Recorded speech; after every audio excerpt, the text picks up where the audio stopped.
नहमदुहु व नुसल्ली अला रसूलिहिल करीम अम्मा बाद। आज इंशाअल्लाहुल अज़ीज़ सिपारो नंबर 16 क़ाल अलम क़ुल जो ख़ुलासो बयान कयो वेंदो। अल्लाह रब्बुल इज़्ज़त हिन पारे में तक़रीबन 3 सूरतूं बयान कयूं आहिनि। सूरत कहफ़ जो बक़िया हिस्सो, सूरत मरियम मुकम्मल ऐं सूरत ताहा मुकम्मल। सूरत कहफ़ में बक़िया 2 ॻाल्हियूं हुयूं, छो जो त पहिरियां कुझु बयानु करे चुको हुयुसि। 2 ॻाल्हियुनि मां पहिरीं ॻाल्हि मूसा अलैहिस्सलाम ऐं ख़िज़र अलैहिस्सलाम जो किस्सो आहे, जेको सिपारो नंबर 15 जे आख़िर खां शुरू थिए थो ऐं सिपारो नंबर 16 जे शुरू इब्तिदाई रुकुन में ख़त्म थिए थो अचे। ऐं अहिड़ीअ तरह 2 नंबर ते ज़ुल्क़रनैन जो किस्सो आहे। मूसा अलैहिस्सलाम जे किस्से ॾे अचूं था। जॾहिं मूसा अलैहिस्सलाम खां सवाल करण वारे सवाल कयो त छा अव्हां खां वधीक बि को इल्मु रखण वारो आहे?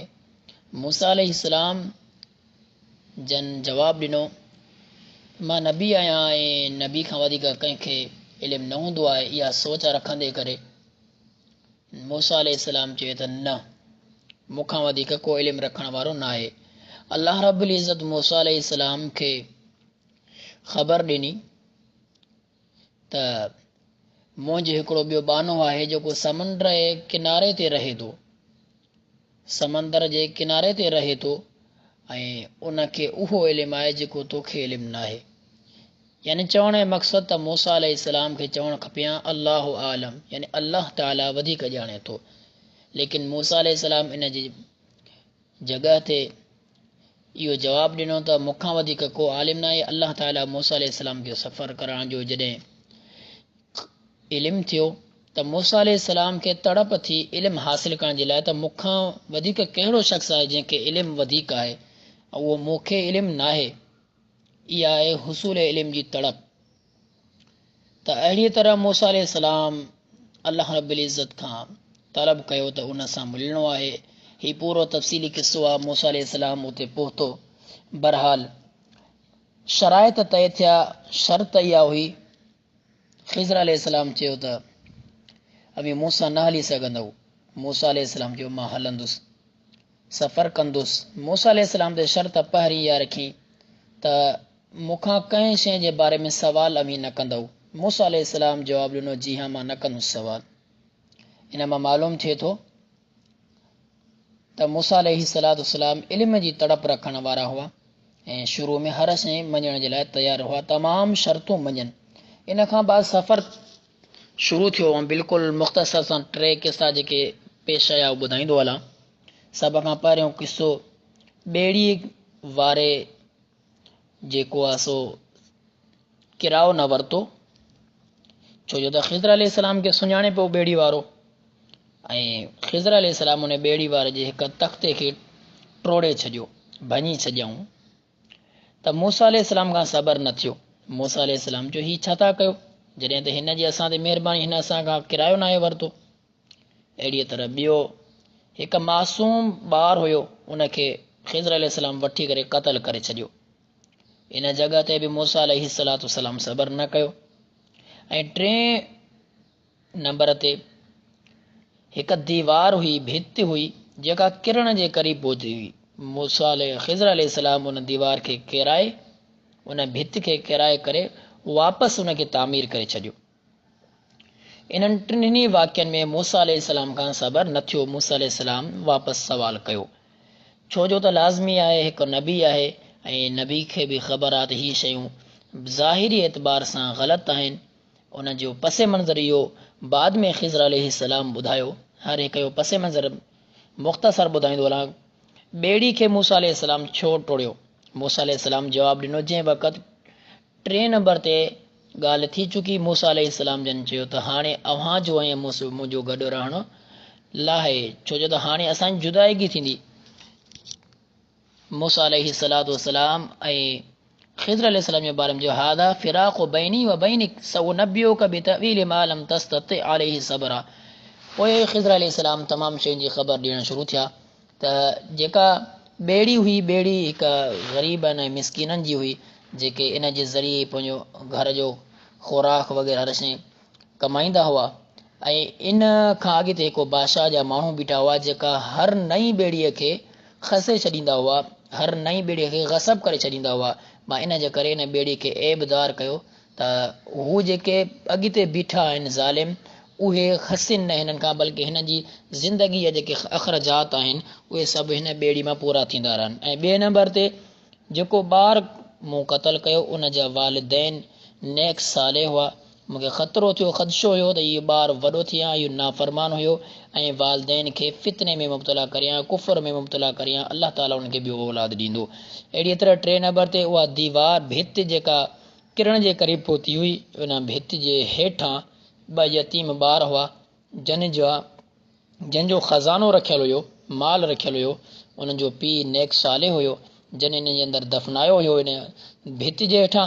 जेकॾहिं इहा किरे हा त हिन जी क़ौम जेको बि ख़ज़ानो आहे खणी वञे हा, त मां इन खे केराए ऐं वापसि ठाहियो त हीअ ॿार वॾा थी वञनि ऐं पंहिंजे ख़ज़ाने खे पाण खणनि। हीअ मूसा अलैहिस्सलाम इन टिनी जी शयूं ॿुधायूं ऐं इहे टई मूसा अलैहिस्सलाम खे ख़िज़र अलैहिस्सलाम ॿुधाई ॻाल्हि। ऐं अहिड़ीअ तरह ख़िज़र अलैहिस्सलाम ऐं मूसा अलैहिस्सलाम में जुदाइगी थी वई। हिन वाक़े मां कई असबाक़ असांजे लाइ मिलनि था।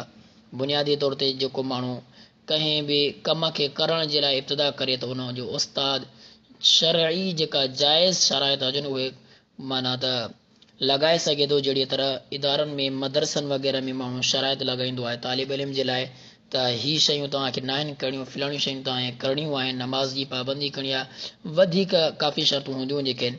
माना त इन मां शर्त लखणु साबित थियो। जेकॾहिं शरई जाइज़ शर्त आहे कंहिं बि कम ते त माण्हू इब्तिदा में दाख़िला जे लाइ शराइत रखे सघे थो। अहिड़ी तरह ॿियो किसो हिन में बयानु थियल आहे ज़ुल्करनैन जो। ज़ुल्करनैन जे बारे में बि आहे। ज़ुल्करनैन जो मुख़्तसर तारुफ़ कंदो हलां त हीउ वॾो ई ज़बरदस्त बादशाह हुयो। अलाह ताला हिन खे वॾी कुव्वत ॾिनी, ही माल सां नवाज़ियो हुयो। हीउ हर जॻह ते हर इलाइक़े ते घुमण वारो हुयो। अलबत्ता हिन जो हिकु अहिड़ी क़ौम तां गुज़र थियो, सफ़र थियो जेका क़ौम हिकु मज़लूम हुई ऐं उन ते हिकु वहशी क़ौम ज़ुल्म कंदी हुई। जंहिं वहशी क़ौम जो नालो अलाह ताला क़ुर में याजूज ऐं माजूज रखियो आहे त याजूज ऐं माजूज उनखे चयो वेंदो आहे। उन क़ौम जेको आहे सो रहण वारे माण्हुनि ते ज़ुल्म कयो त माण्हुनि इहा ॻाल्हि तलब कई त असांजे हिन जे दरमियान का शइ तव्हां हाइल कयो त हीअ असां ते ज़ुल्म न कनि। पोइ ज़ुल्करनैन हिकु भित जेका मज़बूत तरीन हुई उहा हर वसाइल खे खणी करे अहिड़ी लॻाए छॾी जेका क़यामत ताईं उन भित खां किरास न करे सघंदा, न अची सघंदा। जॾहिं क़यामत क़ाइमु थींदी त उन वक़्तु क़यामत जॾहिं अहिड़ा अलाह रब्बुल इज़्ज़त जो इज़्न थींदो उन वक़्तु हू उन दीवार खे भित खे छॾे करे भित खां किरास करे अॻिते ईंदा। ऐं अहिड़ीअ तरह अॻिते हलूं। इन सूरत में मुख़्तसर इहे ॿ किसा तफ़सीली हुया जेके मां बयानु कया। ऐं सूरत मरियम आहे। सूरत मरियम में अलाह रब्बुल इज़्ज़त 11 नबियुनि जा किसा बयानु कया आहिनि। 3 नबी अहिड़ा आहिनि जंहिंजा क़दुर तफ़सील आहिनि ऐं बाक़ी नबियुनि जा सिर्फ़ु मुख़्तसरनि या त नालो आहे या मुख़्तसर तारुफ़ आहे। जेके 3 नबी आहिनि जो जेको तफ़सीली किसो आहे यहया अलैहिस्सलाम आहे। यहया अलैहिस्सलाम जी विलादत त अलाह ताला ज़करिया अलैहिस्सलाम खे जी घरवारीअ खे उन उमिरि में यहया अलैहिस्सलाम पैदा करायो जंहिं वक़्तु उन जी उमिरि वॾी थी चुकी हुई ऐं ॿार ॼणण जी उमिरि ख़तमु थी चुकी हुई। अहिड़ीअ तरह ईसा अलैहिस्सलाम खे बग़ैर पीउ जे पैदा करणु ऐं नंढड़ाप में ई ईसा अलैहिस्सलाम जो ॻाल्हाइणु इहो बि किसो आहे। अहिड़ीअ तरह 3 नंबर ते जेको तफ़सीली किसो आहे इब्राहिम अलैहिस्सलाम जो त इब्राहिम अलैहिस्सलाम पंहिंजे वालिद मुकर्रम खे दावत ॾिनी ऐं दावत या अबति ला तअबुदि शैतान इन्न शैतान। हीउ पूरो इहो जेको रुकू आहे हितां इब्राहिम अलैहिस्सलाम पंहिंजे वालिद साहिब खे दावत ॾिनी। जीअं मुख़्तसर तव्हांखे सिर्फ़ु ॿुधाईंदो हलां त हिन में कहिड़ो कहिड़ो आहे शिरक न करिणो अलाह ताला सां गॾु। अलाह ताला मूंखे हिकु इल्मु ॾिनो आहे ऐं मां सम्झां थो हीअ हक़ ते मां आहियां। हीउ शैतान जी पैरवी न कयो, मूंखे मञो। जेको शैतान खे मञंदो शैतान नाफ़रमान आहे, अलाह ताला उनखे अज़ाब ॾींदो। अहिड़ीअ तरह अलाह ताला इब्राहिम अलैहिस्सलाम कई पंहिंजे वालिद साहिब खे नसीहतूं कयूं। ऐं दीगर 8 नबी जेके आहिनि उन्हनि जो मुख़्तसर जे नालो ॿुधाईंदो हलां। मूसा अलैहिस्सलाम, हारून अलैहिस्सलाम, इस्माईल अलैहिस्सलाम, इसहाक़ अलैहिस्सलाम, याक़ूब अलैहिस्सलाम, इदरीस अलैहिस्सलाम, आदम अलैहिस्सलाम, नूह अलैहिस्सलाम। ही हुया जंहिंजो सिर्फ़ या त नालो या मुख़्तसर तारुफ़ आयो आहे। अॻी सूरत आहे सूरत ताहा। हिन में अल्लाह ताला जूं 3 ॻाल्हियूं बयानु थियल आहिनि। सभ खां पहिरियां रसूल सल्लल्लाहु अलैहि वसल्लम खे तसली ॾियणु। तसली कंहिं शइ ते त दावत दीन अवी जेतिरो ॾियो था, जेकॾहिं माण्हू नथा मञनि, क़ौम नथी क़बूल करे, त इन ते ग़म नाहे करिणो, ॾुख नाहे करिणो। नबी सल्लल्लाहु अलैहि वसल्लम बाज़ औक़ात दावत तबलीग करे करे हिकु थकावट ऐं ॾुख महसूस कंदा हुआ। अल्लाह ताला इन जी ॾुख खे ख़त्म करण जे लाइ तसली ॾिनी।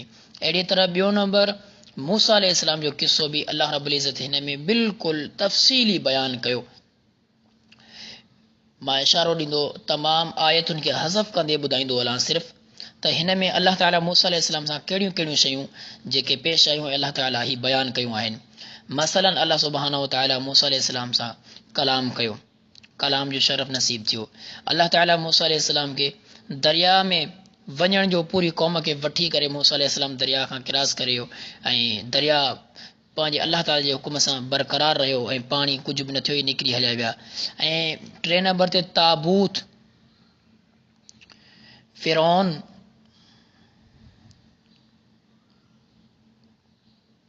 ताबूत जो फ़िरौन खे मिलणु, माना अल्लाह ताला मूसा अलैहिस्सलाम जी पैदाश करे ऐं मूसा अलैहिस्सलाम जी वालिदा मुकरमा खे जेको हुकुम ॾिनो उहो ताबूत में उछले छॾियईं समंदर में, उन दरिया में। उहो दरिया जे दरिया में उछलियो उहो ताबूत अचे फ़िरौन खे मिलियो। इहो बि हिकु अल्लाह ताला जो हिकु अमर हुयो। ऐं चौथे नंबर ते त पूरी इज़त ऐं एहतराम सां अल्लाह ताला रज़ात मूसा अलैहिस्सलाम जी वापसि मूसा अलैहिस्सलाम के सही माना में पियाराई। सही माना में का तकलीफ़ नज़र आई मूसा अलैहिस्सलाम खे। ऐं 5 नंबर ते हक़ीक़ी वालिदा जेका हुई अल्लाह ताला उन ॾे वापसि पंहिंजे पुट खे करायो त पंहिंजी वालिदा ई पंहिंजी माउ ई पुट खे खीर पियारे। ऐं अहिड़ीअ तरह मूसा अलैहिस्सलाम खां हिकु क़िब्ती शख़्स क़तल कयो वियो। उन हिकु क़िब्ती शख़्स खे मुको हुयो जंहिंजे ज़रिए हू फ़ौत थी वियो, मरी वियो। अल्लाह ताला उन जे क़िसास खां मूसा अलैहिस्सलाम खे बचायो। ऐं अहिड़ीअ तरह मूसा अलैहिस्सलाम कई साल मदियन में रहिया। ऐं अहिड़ीअ तरह मूसा अलैहिस्सलाम अल्लाह ताला जे तरफ़ां मूसा अलैहिस्सलाम ऐं उन जो भाउ हारून फ़िरौन ॾे विया, फ़िरौन खे दावत तबलीग ॾिननि।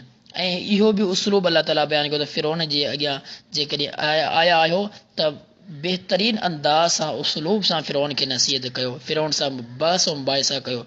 वरी फ़िरौन तमामु जादूगरनि खे जमा कयो। वरी मूसा अलैहिस्सलाम जो इन में कामयाबी जो किस्सो, व तमामु जादूगर सिर्फ़ु ईमान आंदुनि, ॿिए केर बि न आंदो, इन जे करे त ॿियनि ते जादू कयल हुयो। राति अल्लाह ताला मूसा अलैहिस्सलाम खे हुकुम ॾिनो राति जे हिसनि में ई बनी इसराइल खे मिस्र खां कढी करे हलिया वञूं, बनी इसराइल खे सफ़र करायूं। वरी वापसि फ़िरौन जो लश्कर मूसा अलैहिस्सलाम जे पोयां आयो, दरिया में अल्लाह ताला उनखे तबाह कयो। अहिड़ी तरह वरी बनी इसराइल जी नाशुक्री जा वाक़िया अल्लाह ताला बयानु कया त बनी इसराइल सामूरी शख़्स जंहिं हिकु अल्लाह ताला खां अलावा ॿिए जे लाइ हिकु बुत ठाहियो, उन हिकिड़े बुत ते हुननि इबादत शुरू करे छॾी। वरी अल्लाह ताला तौरात जॾहिं मूसा अलैहिस्सलाम खे ॾिनी, वापसि आयो त मूसा अलैहिस्सलाम जो पंहिंजे भाउ हारून अलैहिस्सलाम ते कावड़ करणु, हीउ तमामु किस्सो अल्लाह ताला हिन में तक़रीबन बयानु कयो आहे, जेको मुख़्तसर सिर्फ़ु तव्हांजे अॻियां अल्लाह ताला जे फ़रमान खे हज़फ़ कंदे, छो जो फ़रमान अक्सर माण्हू फ़रमान पढ़ी रहंदो आहे, फ़रमान खे हज़फ़ कंदी आहे, इहा अव्हांजे अॻियां रखी आहे। ऐं अॻिते आख़िरी ॻाल्हि जेका हिन में आहे आदम अलैहिस्सलाम जे किस्से जे बारे में आहे त आदम अलैहिस्सलाम खे अल्लाह ताला पैदा कयो पंहिंजे हथनि सां। ऐं अहिड़ी तरह अल्लाह ताला फ़रिश्तनि खे हुकुम ॾिनो आदम अलैहिस्सलाम खे सजदो कनि, ऐं शैतान इनकार कयो। अल्लाह ताला आदम अलैहिस्सलाम खे हुकुम ॾिनो, आदम ही शैतान तुंहिंजो ऐं तुंहिंजी घरवारी हवा जो दुश्मन आहे, इन खां बची रहिजांइ। वरी जन्नत में आदम अलैहिस्सलाम हवा खे अल्लाह ताला दाख़िल कयो ऐं अल्लाह ताला खुली इजाज़त ॾेई छॾी त जेका शइ फ़िलाणो वणु खाओ, फ़िलाणो मेवा खाओ, हर शइ खाओ पियो, पूरी ज़िंदगी फ़राख़ी सां गुज़ारियो। लेकिन हिकिड़ो वणु आहे जंहिंजे क़रीब न वञिजो, लेकिन शैतान उन वण जे क़रीब कराए ऐं आदम अलैहिस्सलाम हवा अलैहिस्सलाम खे वसविसा ॾेई करे उन वण जे क़रीब कयो ऐं वापसि अल्लाह ताला उनखे जन्नत मां कढियो। ऐं वरी अल्लाह ताला आदम अलैहिस्सलाम जी तौबा खे क़बूल कयो। ही पूरो किस्सो बि अल्लाह ताला मुख़्तसर हिन में बयानु कयो आहे। ही हुयो सिपारो नंबर 16 जो ख़ुलासो। अल्लाह ताला खां दुआ आहे त अल्लाह ताला असांखे हिन सिपारे जे ख़ुलासे खे बि सही मानो में हिन पूरे सिपारे खे जहिड़ी तरह पढ़ी सम्झंदा ऐं इन खां बाद अमल कंदा आया आहियूं। हिन सिपारे ते बि सम्झी इन खां बाद हिन ते अमल करण जी तौफ़ीक़ अता फ़रमाए। व आख़िरु दावाना अनिल हम्दुलिल्लाहि रब्बिल आलमीन।